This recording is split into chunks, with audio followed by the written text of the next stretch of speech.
ప్రతీకార రాజకీయాలకు పాల్పడడం తగదని మాజీ మంత్రి సబితేంద్రారెడ్డి అన్నారు. మున్సిపల్ ఎన్నికల సందర్భంగా శంకరపల్లిలోని వార్డు సభ్యుల ఇన్ఛార్జ్ నియామకం కార్యక్రమంలో ఆమె ముఖ్య అతిథిగా పాల్గొని మాట్లాడారు. అభివృద్ధిని మరిచి ఆరోపణలు చేస్తూ పబ్బం గడిపే కాంగ్రెస్ పార్టీకి మున్సిపల్ ఎన్నికల్లో ఓటర్లు బుద్ధి చెప్తారన్నారు. రాష్ట్ర వ్యాప్తంగా జరుగుతున్న పురపాలక ఎన్నికల్లో ఓటర్లు తిరిగి కేసీఆర్కి మద్దతిస్తారన్నారు.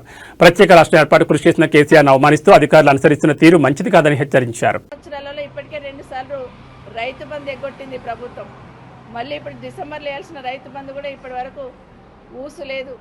ఎన్నికలు వస్తేనే ఏదో ఒక రైతు బంధు వేయడము, బతుకమ్మ చీరలు వేయడం ఇలాంటివి చేస్తారు తప్పిస్తే నిజంగా ప్రజా సంక్షేమ కార్యక్రమాలన్నీ అటకెక్కిస్తుంది ప్రభుత్వం.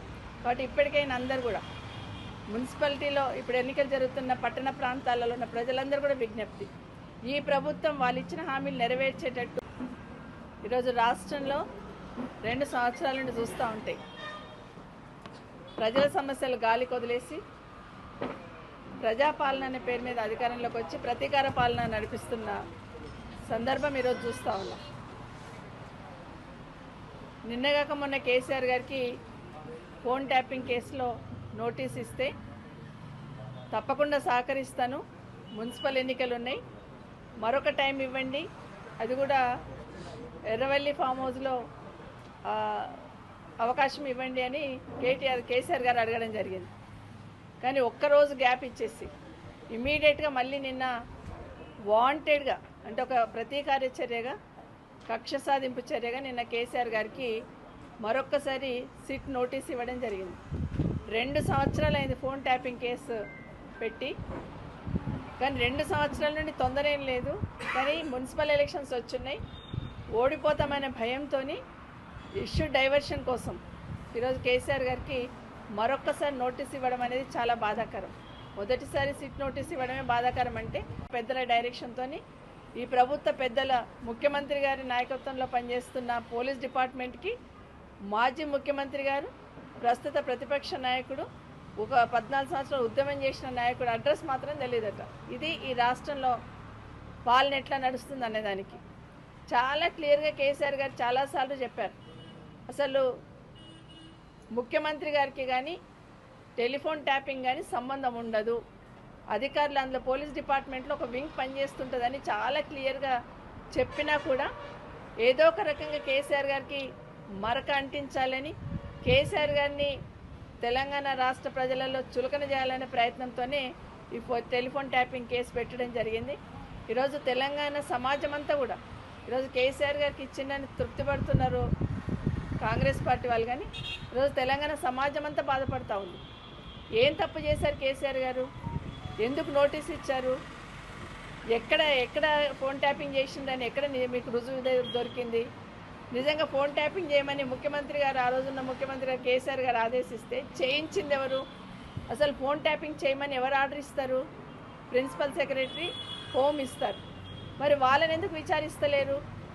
పోలీస్ డిపార్ట్మెంట్ సంబంధించిన ఉన్నతాధికారులు ఎవరైతే డైరెక్షన్ ఇస్తారో మరి వాళ్ళని ఎందుకు ప్రశ్నించట్లేదు అనేది ఖచ్చితంగా వాళ్ళని వాళ్ళు ప్రశ్నించుకోవాలి. ఇది ఓన్లీ ఇచ్చిన ఇన్ఫర్మేషన్లో నిన్న కేసీఆర్ గారి ఇల్లు మాకు నందినగర్లోని అడ్రస్ ఉంది, అక్కడ ఫామ్ హౌస్ అడ్రస్ తెలియదు అన్నట్టు మాట్లాడున్నారు.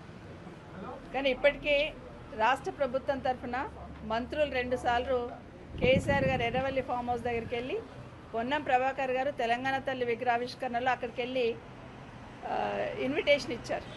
మొన్న రీసెంట్గా సీతక్క గారు, మన సురేఖ గారు ఇద్దరు కూడా వెళ్ళి మన సమ్మక్క సారలమ్మ జాతరకి ఇన్విటేషన్ ఇచ్చి వచ్చారు.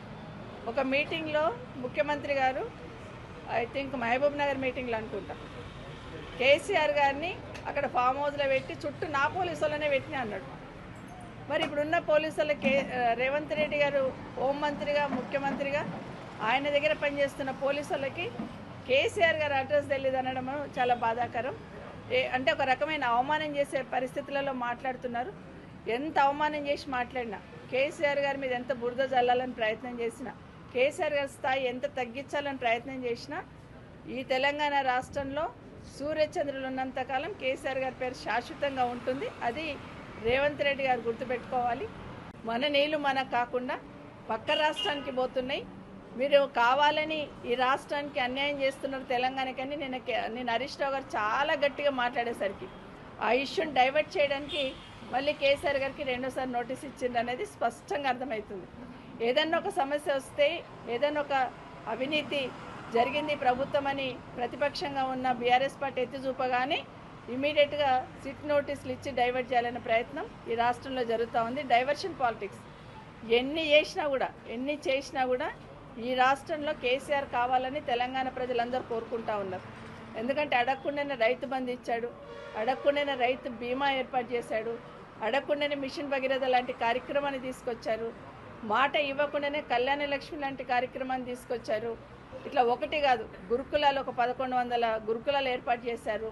ఒకటి కాదు, చెప్తూ పోతే చాంతాడంత హామీ ఇవ్వకపోయినా ప్రజల అవసరాలను గమనించి 10 సంవత్సరాలు ఒక కుటుంబ పెద్దగా పరిస్థితులన్నీ చక్కబెట్టుకుంటూ ఈ రాష్ట్రాన్ని ముందు తీసుకుపోయి నిన్నగాక మొన్న ఎకనామిక్ సర్వే రిపోర్ట్ వచ్చింది.